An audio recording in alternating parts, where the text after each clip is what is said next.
इसे कहते हैं सीड एंड सॉइल थ्योरी। 1895 में थ्योरी लिखी गई थी और आज भी ये वैलिड है कि अगर ये कैंसर है, अगर ये ट्यूमर है, ये पेड़ को हम कैंसर या ट्यूमर मान रहे हैं, तो अगर मैं यहां से ये निकाल दूं, कुछ दिन तक ऐसे ही रखा रहे, क्या ये उग सकता है? ट्यूमर बढ़ सकता है? क्या होगा इसका? धीरे धीरे ये सूख जाएगा, खत्म हो जाएगा, है ना। आते हैं फाइनल सोल्यूशन पे कि गार्बेज अगर बॉडी में ट्यूमर बनी गया है, बॉडी में शुगर एक्स्ट्रा है ही, बॉडी में हार्ट में कोई ब्लॉकेज आ ही गया है, तो अब क्या करें उसको ठीक से निकालने के लिए? क्या करें? मैं एक एग्जांपल देकर समझाता हूं। किसी के पास पेन है? रिफिल वाला पेन आप में से दीजिए। अब देखिए, जो लोग एंजियोग्राफी कराते हैं या जो लोग एंजियोप्लास्टी कराते हैं, तो एंजियोग्राफी एंजियोप्लास्टी में क्या होता है, एक कैथेटर या यूं बोलिए एक तार आपके ब्लड वेसल में डाल देते हैं, इतना तो आपको पता है। और अगर आपके कहीं पे भी कोई ब्लॉकेज है तो ब्लॉकेज टूट जाएगा, हट जाएगा, राइट। फिर एक वहां पे कोई स्टंट डाल देंगे, कोई रिंग डाल देंगे, तो ये आप ठीक हो गए, ऐसा मानते हैं। अब मानिए इस तरह के तार और ये आपका ब्लड वेसल है और अंदर एक ब्लॉकेज है। अब जब ये बार बार जाएगा तो वो क्या टूटेगा ना, ये तो बोलते ही है। अब वो गार्बेज टूट गया है, लेकिन गार्बेज बॉडी के अंदर ही है ना इस वक्त भी, तो क्या होगा, वो ब्लड में पूरे बॉडी में घूमेगा या घूमता है, और घूम के अक्सर वो ब्रेन में अटकता है। अब होता है ब्रेन स्ट्रोक।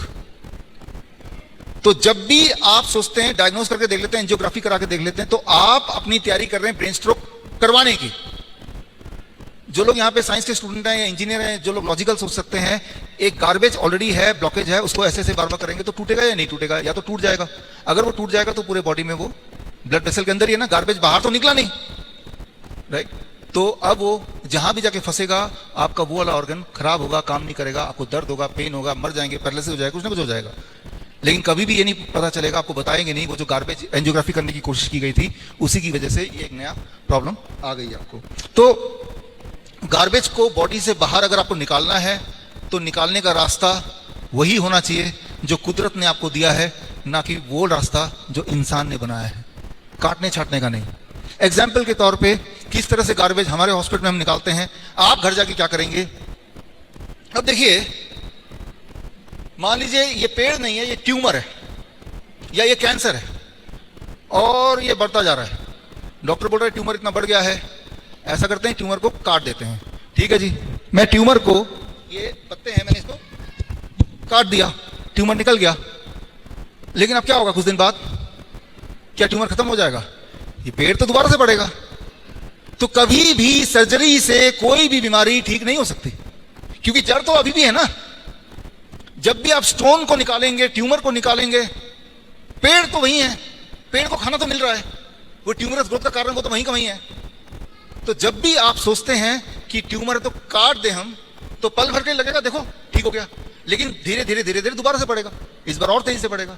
आप समझ रहे हैं? तो ट्यूमर हो या किडनी स्टोन हो, गॉल ब्लैडर स्टोन हो, तो आप अगर उनमें से कि सर्जरी से कुछ कर लें, तो आप ये सोच रहे हैं कि पेड़ ज्यादा बढ़ गया तो मैं काट लूं और उम्मीद कर रहे हैं कि दोबारा नहीं बढ़ेगा, तो आप कुछ ऐसे ही सोच रहे हैं फिर, जो कि इलॉजिकल बात है। तो करना क्या होगा, हम क्या करते हैं, अगर ये कैंसर है, इसे कहते हैं सीड एंड सॉइल थ्योरी। 1895 में थ्योरी लिखी गई थी और आज भी ये वैलिड है कि अगर ये कैंसर है, अगर ये ट्यूमर है, ये पेड़ को हम कैंसर या ट्यूमर मान रहे हैं, तो अगर मैं यहां से ये निकाल दूं, कुछ दिन तक ऐसे ही रखा रहे, क्या ये उग सकता है? ट्यूमर बढ़ सकता है? क्या होगा इसका? धीरे धीरे ये सूख जाएगा, खत्म हो जाएगा, है ना।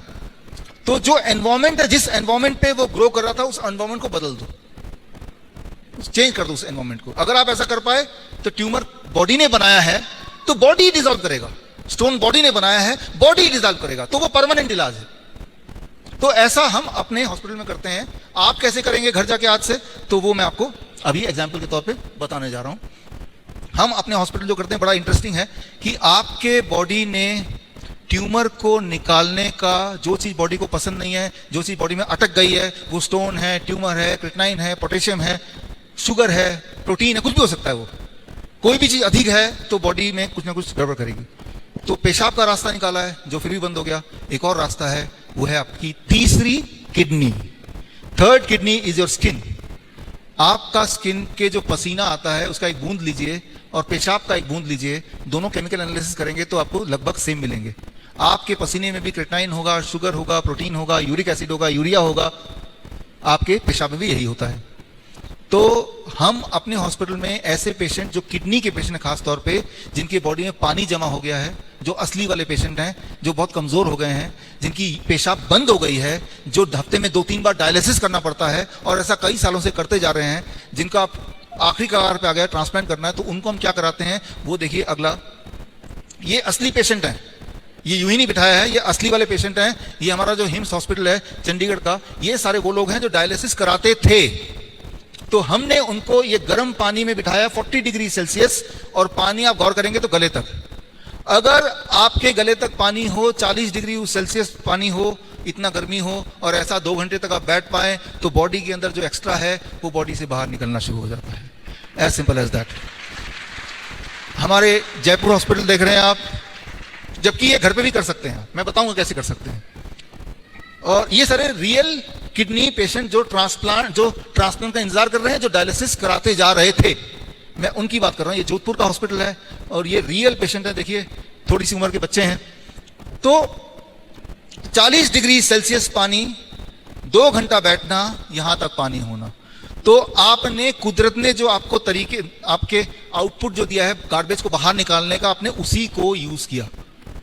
तो अब उसको यूज किया तो that is a permanent cure. अच्छा, ये साइंटिफिकली कैसे काम करता है? आपका मेरा इस वक्त जो ऊपर जो एटमॉस्फेयर है, 1 एटमॉस्फेरिक प्रेशर हमारे सिर पे है, ये हमें पता है।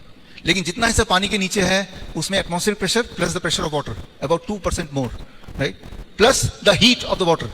जब ये केमिस्ट्री होती है तो बॉडी में कुछ बदलाव आते हैं। स्ट्रोक वॉल्यूम हार्ट का 20% बढ़ जाता है और ब्लड का रीडिस्ट्रीब्यूशन होता है, टांगों से हटता है ब्लड और यहाँ पे तेजी से घूमने लगता है। सारे मेजर ऑर्गन यहीं पे हैं, चाहे वो किडनी हो, हार्ट हो, उसे वो रिपेयर करने लगता है।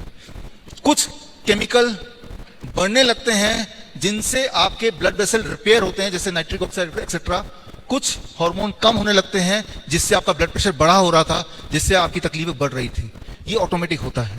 और इसके अलावा ऐसा होते ही आपके बॉडी में जो सोडियम है उसकी एक्सक्रीशन 5 गुना बढ़ जाती है। पोटेशियम अधिक है तो वो डबल स्पीड से बाहर निकलने लगता है। सबसे इंटरेस्टिंग बात, आपका वेट रिड्यूस हो जाता है पहले दिन। मतलब पहले दिन पानी के अंदर भेजने से पहले पेशेंट का हम वेट चेक करते हैं। वेइंग मशीन वही लगा रहता है। 2 घंटे बाद जैसे ही पानी से बाहर निकलते हैं दोबारा वेट चेक करते हैं। पेशेंट हैरान होता है कि मेरा वेट 1 kg कम कैसे हो गया, 500 ग्राम कम कैसे हो गया। ये वही वाला वेट है जो बॉडी में तकलीफ दे रहा था, जो पेशाब के रास्ते नहीं निकल पा रहा था। ये वही वाला वेट है जो डायलिसिस से आप निकालने की कोशिश कर रहे थे, राइट। तो आप एक्सपेरिमेंट करके देख सकते हैं। जो लोग हेल्दी भी हैं, हम सबके बॉडी में कुछ ना कुछ तो फालतू है ही। तो आप में से कोई भी अगर बॉडी पहले दिन बैठेंगे तो ऑन एवरेज 500 ग्राम वेट कम निकलेगा 2 घंटे बाद जब निकलेंगे वहां से। तो यानी कि जो चीज फालतू, और उसके बाद अगर आप अपना, जो लोग डायबिटीज के पेशेंट हैं उनका ब्लड शुगर नॉर्मल होने लगेगा।